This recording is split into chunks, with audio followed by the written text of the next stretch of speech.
Hello दोस्तों जी friends, welcome to friends news channel. आज हम देखेंगे कि हम जीएसटी कैसे फाइल कर सकते हैं, खास करके उन लोगों के लिए जो पुराने जीएसटी फाइल करना भूल गए हैं किसी भी वजह से या नहीं कर पाए हैं। हाँ, खास एक चीज़ मैं डिस्कस करना चाहूँगा। बहुत सारे न्यू फ्रेशर्स होते हैं जो उन्होंने अपना जीएसटी नंबर बना लिया होता है और फाइलिंग करना नहीं जानते या नहीं कर पाते हैं। काफ़ी दिनों बाद उनका जीएसटी नंबर या तो जीएसटी कैंसिल कर दिया जाता है। तो इस सब से बचने के लिए आपको time to time GST file करते रहना चाहिए। और अगर आपको फिर से वही जीएसटी नंबर वापस चाहिए तो भी आपको पुराने जीएसटी का अमाउंट पे करना होता है। तो याद रखिए, आपको जीएसटी भरना चाहिए टाइम टू टाइम। आज हम देखेंगे कि कैसे आपको जीएसटी भरना है, क्योंकि आप अगर अगर न्यू पेमेंट अगर करना चाहते हैं और अगर आपका कुछ बैलेंस बाकी होता है। इस लॉकडाउन में काफ़ी कुछ ऐसा होता है हुआ है जहाँ पे आपका ट्रेड नहीं हुआ या नहीं हो पा रहा था। तो काफ़ी कुछ आपने फाइल नहीं कर पाए हैं किसी वजह से। तो यकीन मानिए, आपको कंपनी आपको इतना रिलैक्सेशन नहीं देती या गवर्नमेंट आपको इतना रिलैक्सेशन नहीं देती। मिला था, टाइम पीरियड मिला सभी को, एक्सटेंड हुआ, लेकिन आपको फाइल ज़रूर करना था दिए गए टाइम लिमिट में। तो उन लोगों के लिए जिन्होंने फाइल नहीं कर पाया और जिनके पे हो सकता है कि पेनल्टी लगी हो, तो उनके लिए वीडियो आज काफ़ी इंफॉर्मेटिव रहेगा। उन्हें काफ़ी कुछ मिलेगा कि कैसे फाइल करना है, कैसे क्या करेंगे।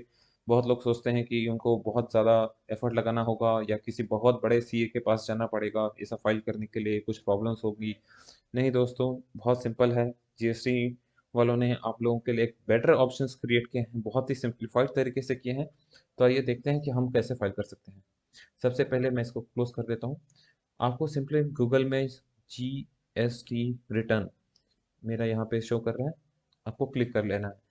यहाँ आप देखेंगे कि ये आपका जीएसटी पोर्टल यहाँ पे दिखाई देगा। आपको सिंपली इसको क्लिक करना है। जैसे आप क्लिक करेंगे आपका लॉगिन पे ओपन होगा, और अगर नहीं होता है तो आपका ये होम पेज ओपन होगा।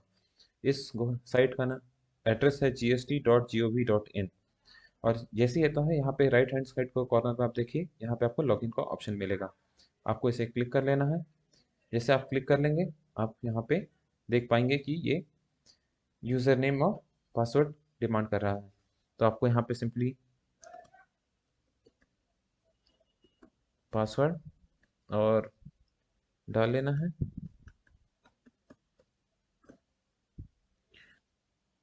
सॉरी, यहाँ पे 5882। ओके, तो ये हो जाएगा। ये देखिए दोस्तों, यहाँ पे मार्च अप्रैल मई जून जुलाई, ऐसे ये शो कर रहा है कि आपने एक भी नहीं पे किया है। जब तक अगर आप अभी का ये पे करने के लिए दिखा भी रहे हैं कि आप यहाँ का पे करना है जुलाई का, लेकिन आप नहीं पे कर पाएंगे। आपको पहले के पुराने के सारे पे करना बाकी होगा, तो आप नहीं पे कर पाएंगे। इसलिए आपको पुराने पूरे क्लियर करना होगा जब तक आप प्रेजेंट डेट तक ना पहुंच जाए। आप इसको जंप नहीं कर सकते हैं। और जैसे ही आप इस पे जाएंगे, क्लिक करेंगे डैशबोर्ड पे, ये आपको ओपन हो जाएगा। हमको पुराने पहले से लेकर अभी तक चेक करना है कि ये कौन से महीने का पे हुआ है, कौन से महीने का पे नहीं हुआ। तो ये देखिए, यहाँ पे क्वार्टर 1 2 3 4, क्योंकि मैंने ये क्वार्टरली चूज़ किया था तो यहाँ पे अब मुझे क्वार्टरली पे करना है। अब मुझे, जैसे मैं सर्च करता हूँ कि जून महीने का क्वार्टरली, अप्रैल टू जून, मई और जून आया। मान लीजिए अगर मैं जून ही का सिलेक्ट करता हूँ और सर्च करता हूँ, तो ये मुझे शो करेगा कि ये पे हुआ है या नहीं हुआ है।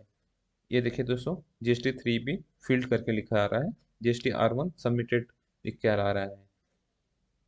तो ये ऑलरेडी पे हो चुका है। तो आपको सेकेंड क्वार्टर देखना है, जुलाई से सितंबर। मैं आखिरी वाला लेता हूँ, सितंबर, क्योंकि अगर सितंबर का फील्ड है तो उसके पहले का फील्ड होगा, डेफिनेटली होगा। ये देखिए, यहाँ दिखा रहा है GST-1 का तारीख ये था और GST-3 भी फील्ड हो चुका है। तो आपको यहाँ तक चिंता करने की ज़रूरत नहीं, आपको आगे चलना चाहिए। तो अक्टूबर टू दिसंबर, अक्टूबर टू दिसंबर में चेक करता हूँ। दिसंबर सर्च, कोई ज़रूरत नहीं है चेक करने की, क्योंकि अगर दिसंबर तक फील्ड है तो इसके ऊपर के फील्ड अपने आप होगा ही होगा। अब हम चेक कर लेते हैं मार्च, क्योंकि हमारा मार्च दिखा रहा था नहीं फील्ड है। तो हम एक बार जनवरी चेक कर लेते हैं कि जनवरी का फील्ड है या नहीं। जनवरी का फील्ड देखिए यहाँ पे दिखा रहा है कि हो चुका है। तो अब हम चेक कर लेते हैं फरवरी, फरवरी का फील्ड है या नहीं है। ऑलरेडी फिल हो चुका है। अभी हमने जस्ट फिल किया है फरवरी का। तो अब आपको सिंपली मार्च मंथ का चेक करना चाहिए। देखिए दोस्तों, जैसे आप मार्च मंथ का देखेंगे, या प्रिपेयर ऑनलाइन, प्रिपेयर ऑफलाइन, या यहाँ प्रिपेयर ऑनलाइन और प्रिफर प्रिपेयर ऑफलाइन का ऑप्शन दिखाई देता है। सबसे पहले आपको जीएसटी वन का प्रिपेयर करना है, क्योंकि जब तक आप वन नहीं प्रिपेयर करेंगे तो थ्री भी नहीं फिल कर सकते हैं, अनलेस कि आपका कुछ ट्रांजैक्शन हुआ हो। तो ये देखिए, यहाँ पे सारे ऑप्शन दिखाई देते हैं और जनरेट जीएसटी समरी लिख कर आता है। देखिए, जनरेट जीएसटी समरी का यहाँ पे मैसेज आ चुका है, इंस्टेंट इनिशिएटेड, 1 मिनट का time, set is not filled. देखिए, यहाँ पे आपका कोई यूज़ नहीं दिखा रहा है। देखिए, मैं एक्नॉलेज करता हूँ और इसे सबमिट करने की कोशिश कर रहा हूँ।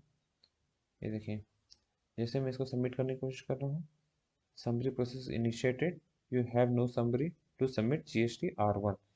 ये मुझे no summary to GST R1 दिखा रहा है, क्योंकि अभी तक समरी जनरेट नहीं हुई है।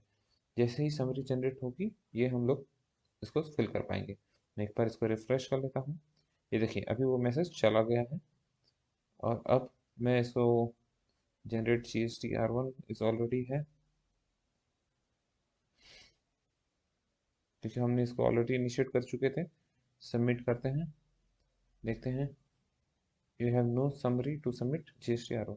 तो वापस हमको वही देखना है कि generate GST summary R1 summary, process please recheck after 1 minute. दोस्तों, ये रीचेक आफ्टर 1 मिनट का ऑप्शन दे रहा है, तो तब तक हम थोड़ा वेट कर लेते हैं। चलिए देखते हैं कि हम ये कर पाएंगे कि नहीं। अभी जैसे हम सबमिट करते हैं, देखिए देखिए, ये अब दिखा रहा है कि ये जनरेट हो चुका है और रिसीव्ड। अब देखिए, ये ऑलरेडी सबमिट हमने कर चुके हैं। तो अब हम सिंपली जाएंगे अपने डैशबोर्ड पे, या फिर हम बैक जा सकते हैं। यहाँ से बैक का ऑप्शन है, हम इसको बैक जा सकते हैं। और अब जैसे हमें आ जाते हैं, हमको अपना चूज़ करना होगा क्वार्टर। क्वार्टर चूज़ करके हमने लास्ट मार्च महीने का हमें वापस से सर्च करना है। अब देखिए, ये यहाँ पे सबमिटेड लिख कर आ रहा है जीएसटी R1, और यहाँ पे ये ड्यू दिखा रहा है। अब इसको प्रिपेयर ऑनलाइन करना है। ये देखिए, यहाँ पे आपको ये मैसेज आएगा, you have late fee liability for current month tax period. अगर इसे क्लोज करना है, क्योंकि आपका ये नील है तो आपको ये सिलेक्ट करना है, लेकिन क्योंकि आपका लेट फी है तो ये ऑलरेडी क्लोज होता है। इसको नेक्स्ट, जैसे ये नेक्स्ट करेंगे, ये आपका सारे उसमें डिटेल्स शो करेगा, इंस्ट्रक्शंस। उसके बाद आपको सिंपली जाके सेव जीएसटी R3 करना है। एक बार जीएसटी 3 भी सेव कर चुके हैं, यहाँ देखिए, आपको यहाँ पे GST on selection tax period, you have not filed GST R1 लिखा हुआ है। यहाँ पे system has not generated summary for table 3.1। ठीक है, लेकिन सेव करके आपने फिल कर दिया है। 3.1 इसलिए नहीं हो रहा क्योंकि अभी तक हम जो आपने जस्ट अभी सेलेक्ट किया था, अब यहाँ सेव कर चुके हैं, ड्राफ्ट जीएसटी करना है और या प्रोसीड पे करना है। ड्राफ्ट जीएसटी जब आप करते हैं तो आप देख सकते हैं कि यहाँ पे आपका जी ड्राफ्ट ऑलरेडी क्रिएट हो चुका है। सेम है, यहाँ पे सारी डिटेल्स आपको होती हैं कि क्या होगा कैसा होगा। सेम फॉर्मेट आपका जब आप आपको पे कर दोगे, तो हम प्रोसीड टू पे करते हैं। जैसे प्रोसीड टू पे करते हैं, ये हमके पेमेंट मोड पे ले जाता है, जहाँ पे सारे इंस्ट्रक्शंस दिए होते हैं, सारे वैल्यूज दिए होते हैं, और यहाँ पे आपको पेमेंट का चलन का यहाँ पे डिटेल्स दिया होता है। सबसे पहले व्यू ड्राफ्ट करना है और उसके बाद क्रिएट। सबसे पहले आप क्रिएट कर लेंगे, क्योंकि आपको पहले चालान जो पे करना है उसको क्रिएट है। यहाँ पे देखिए, आपको तीन ऑप्शंस मिलते हैं। पहला ऑप्शन है ई पेमेंट, दूसरा over the counter NEFT. Generally वो इसमें तीन ऑप्शंस में सबसे पॉपुलर है ई पेमेंट, क्योंकि आप कहीं भी कहीं से भी ऑपरेट कर सकते हैं। खास करके प्रोपरेटर जो सिंगल ओनर्स होते हैं, ई पेमेंट का ऑप्शन ज़्यादा यूज प्रेफर करते हैं। ओवर द काउंटर ये नेशनलाइज बैंक में जाके काउंटर पे करना होता है। एनईएफटी आरटीजीएस दो तरीकों से होता है, या तो आप बैंक में जाके करवाइए या खुद कर सकते हैं। जनरली जो बल्क ट्रांसफर होते हैं या फिर ह्यूज मनी ट्रांसफर्स होते हैं, वो एनईएफटी के थ्रू किया जाता है, लेकिन इंडिविजुअल्स ई पेमेंट का मोड यूज़ कर सकते हैं। ई पेमेंट इजीली होता है और इसे जनरेट करने से आप इसे डायरेक्ट यहाँ पहुंच जाते हैं पेज पे। देखिए यहाँ पे आपका पेमेंट मोड पे आप देख सकते हैं कितना पे करना है। प्रेफर्ड बैंक, नेट बैंकिंग, यहाँ पे ओनली नेट बैंकिंग का ही ऑप्शन है। तो यहाँ पे आपको सारे बैंक्स मिल रहे हैं, आप अपना बैंक सेलेक्ट कर सकते हैं। जो अगर एक बार अगर आपने भर दिया तो नेक्स्ट टाइम से वो आपको प्रीफर बैंक में शो करता है। यहाँ मैंने ऑलरेडी पहले भरा हुआ है तो मुझे मेरा बैंक शो कर रहा है। टर्म्स कंडीशन को ओके करना है और मेक पेमेंट करना है। जैसे आप मेक पेमेंट करेंगे तो आपको पेमेंट पोर्टल पे ले जाएगा, जहाँ पे आपको अपनी डिटेल्स फिल करनी है। और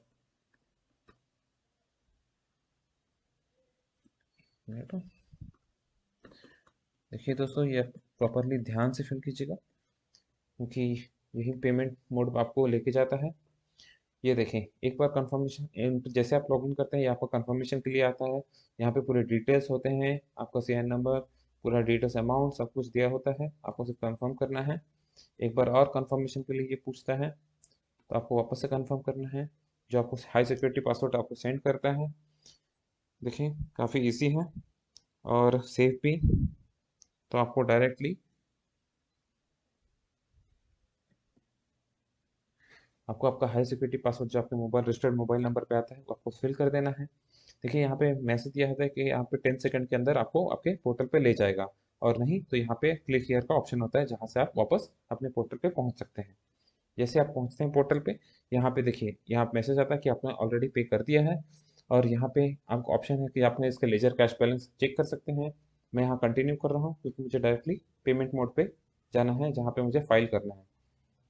तो जैसे मैं जाता हूँ, क्योंकि आपने जो अभी पेमेंट किया वो आपने इसके लेजर अकाउंट में किया, डायरेक्टली फिल नहीं हुआ, तो ये यहाँ होता है। जब आपको लेजर अकाउंट से आपको इसके लिए फिल करना होगा, तो ये ऑप्शन आपको सिलेक्ट करना है, make payment post credit to ledger. After ledger में जाने के बाद आप यहाँ से इसके लिए पेमेंट यूज़ कर सकते हैं। देखिए यहाँ पे वार्निंग मैसेज आता है कि आप एग्री कर रहे हैं उस क्लेम के लिए, और ये देखिए ये हो चुका, मैसेज आ गया आपको। अब ये आप यहाँ पे देख सकते हैं कि यहाँ पे प्रोसीड टू फाइल का ऑप्शन है, जो पहले यहाँ पे नहीं आ रहा था। आप इसको सिंपली क्लिक करना है, तो आप यहाँ पोर्टल पे आ जाएंगे। यहाँ पे एग्री करना है कि आप खुद इसको ऑथराइज कर रहे हैं। और यहाँ पे देखिए तीन ऑप्शन है, view, GST file, GST file. ये जीएसटी विथ इलेक्ट्रॉनिक वेरिफिकेशन है, ये जीएसटी विथ डिजिटल सिग्नेचर है। डिजिटल सिग्नेचर जो जनरली कंपनी के पास में होता है, इलेक्ट्रॉनिक वेरिफिकेशन आपका ईमेल आईडी और फ़ोन नंबर से हो जाता है। तो ये जनरली हम ईमेल आईडी और फ़ोन नंबर से वेरीफाई करते हैं, जो हमको डायरेक्टली पासवर्ड सेंड करेगा हमारे मोबाइल नंबर पे या फिर ईमेल आईडीज़ पे। अब हमको वो पासवर्ड हमको एंटर कर देना है